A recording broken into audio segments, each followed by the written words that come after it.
नमस्कार, जय Jagannath. Sangeeta spiritual channel आउ गोटे अध्याय को आपण मानक स्वागत। आज आम महाप्रभु श्री जगन्नाथंकर आउ जड़े भक्त विषय जानिबा। से हेले प्रभु दास। प्रभु दास थिले महाप्रभुंकर बहुत बड़ा भक्त। ये जो घटनाटा मु कहिबाकु जाउची ताहा बलराम दास को समयर घटना। बलराम दास थिले पंचसंख्या मध्यरु अन्यतम कवि। से अनेक काव्य कविता रचना करिसेंती, सेथि मध्यरु लक्ष्मी पुराण अन्यतम। बलराम दास ए केते दिन हेलाणी लक्ष्य करुचंती दुई जन सुंदर बालक रात्रि समय रे सिंहद्वार सम्मुखरु बाहरुचंती एवं पाख एक कुड़िया को जाउचंती। तापरे जेबे सेमाने सेठारु फेरुचंती पाटिरे पान जोबे जोबे आसुचंती एवं सिंहद्वार सम्मुखरे आसी पुणी कुआडे उभान होई जाउचंती। बलराम दास को कथाटा ठीक लागू न थाए। किए एही दुई जन बालक केउ आडू आसुछंती एवं पुणी अदृश्य हो जाउछंती कुआडे। प्रतिदिन सेमाने से निर्दिष्ट कुड़िया को काहेकि जाउछंती। इत्ते छोट पिला पुणी पान चोबेबार अभ्यास पड़ी गलानी। किछि गोटे रहस्यता अछि। तेणु से मध्य किछि दिन पर्यंत एहाकु लक्ष्य करिबाकु लागिले। तापरे दिने से कुड़िया को जाई सेठी पहुंचिले एवं सेठी जाई जानिबाकु पाइले से कुड़िया रे प्रभुदास नामक जड़े पान व्यवसायी रुहंती।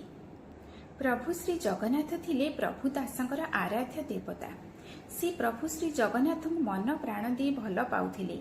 प्रतिदिन जाई प्रभु को दर्शन करती एवं सेठी अभड़ा खाती एवं मने मने से चिंता करुथिले प्रभुक पाखरे 56 भोग हेउची। खाई सारिला परे प्रभु जदि तांको हाथ भंगा दुईटी बिड़िया पान खाते ताहले केमिति हुअंता। एहा थिला प्रभुदासंक मनर अभिलाष। किंतु साधारण पान बिकाळीर मनर अभिलाष कण के पूरण होई पारिबो? एहा छडा मंदिर रे तो पान भोग करिवार कोनोसी व्यवस्था नाही। तेणु से प्रतिदिन घर को आसी दुईटी पान भांगी से पान दुईटी को प्रभु को सेठी घरे अर्पण करुथिले। बलराम दास प्रभुदास को कहिले से दुईटी पिला प्रतिदिन आसिकी तुम हाथरू पान खाउछंती। पान खाई साला परे सेमाने कोन किछि पान पई मूल्य देउछंती? प्रभुदास कहिले आज्ञा एक तो दुई जण जाक पिला आउ सेमती भी से पिला दुई जण को देखिले काहेकि जे मो पेट पुरी जाए। तेणु पानर मूल्य मु केबे तांको मागी नाही। एहा सुनी बलराम दास कहिले प्रभुदासे ताहले एबे जान तुम व्यवसाय बुड़ीला। तुमे मागणारे पान खुआउच अथच मूल्य मागुनाह। एमिति कले तुम घर संसार चलिब केमिति? तुमे गोटाए काम कर, काली जेबे पिला दुई जण तुम पाखको पान खाइबाको आसीबे, खाई सारिला परे तुमे तांको मूल्य मागिब। पिला दुई जण जदि पान खाई सारा परे मूल्य दे न पारिबे तेबे तुमे तांकर चादरटीकु बंधा रखिदेब। तापरे से ही हेला। सबुदिन परी से दिन राति रे पिला दुई जण आसी पहुंचले पान खाइबा पई। प्रभुदास तांकु दुईटी बिड़िया पान खाइबाकु देले। खाई सारला परे सेमाने जेबे जीवाकु बाहरिले प्रभुदासे कहिले मो पानर मूल्य दिया। एते दिन हेलाणी खाउच काई केबे तो मूल्य देइनाह। आज तुमको मूल्य देबाकु पड़िबो।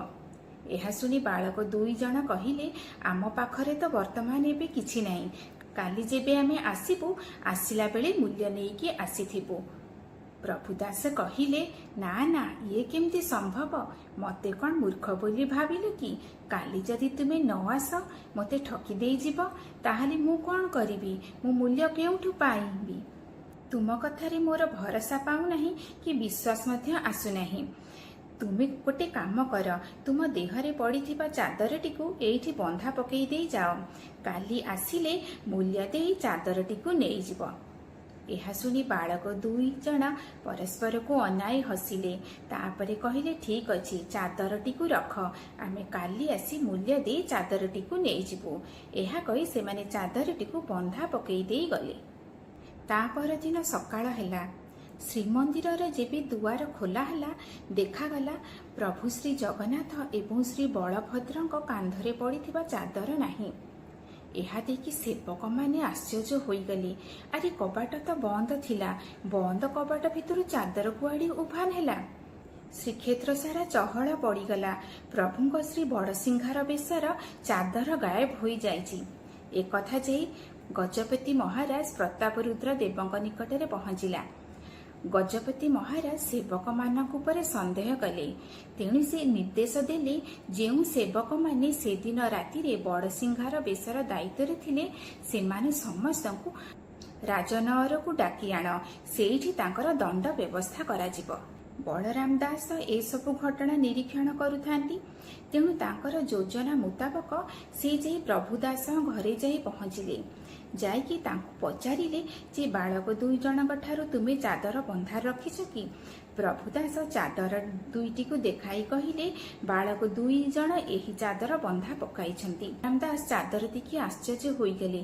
ଆରେ ଇଏ ତ ସେହି ପ୍ରଭୁ ଶ୍ରୀ ଜଗନ୍ନାଥ ଏବଂ ଶ୍ରୀ ବଳଭଦ୍ର ଠାକୁରଙ୍କର ଗୀତ ଗୋବିନ୍ଦ ଚାଦର। ସେ ନିଶ୍ଚିନ୍ତ ହୋଇଗଲେ ଯେ ବାଳକ 2 ଜଣ କେହି ନୁହନ୍ତି, ସ୍ୱୟଂ ପ୍ରଭୁ ଶ୍ରୀ ଜଗନ୍ନାଥ ଏବଂ ପ୍ରଭୁ ଶ୍ରୀ ବଳଭଦ୍ର ପ୍ରତିଦିନ ରାତିରେ ପାନ ଖାଇବା ପାଇଁ ପ୍ରଭୁ ଦାସଙ୍କ ନିକଟକୁ ଆସୁଛନ୍ତି ଏବଂ ମୂଲ୍ୟ ନ ଦେଇ ପାରିବାରୁ ଚାଦରକୁ ବନ୍ଧା ପକାଇ ଯାଇଛନ୍ତି। ତାପରେ ବଳରାମ ଦାସ ଗଜପତି ମହାରାଜ ପ୍ରତାପରୁଦ୍ର ଦେବଙ୍କ ନିକଟରେ ପହଞ୍ଚିଲେ ଏବଂ ତାଙ୍କୁ ସମସ୍ତ ଘଟଣା ବର୍ଣ୍ଣନା କରି କହିଲେ। ରାଜା ପ୍ରତାପରୁଦ୍ର ଦେବ ସବୁକିଛି ଶୁଣି ଆଶ୍ଚର୍ଯ୍ୟ ହୋଇଗଲେ। ପାନ ଖାଇ ପ୍ରଭୁ ନିଜ ଚାଦର ବନ୍ଧା ପକାଇଛନ୍ତି, ଏହା ଶୁଣି ସେ ଅତ୍ୟନ୍ତ ମନ ଦୁଃଖ କଲେ।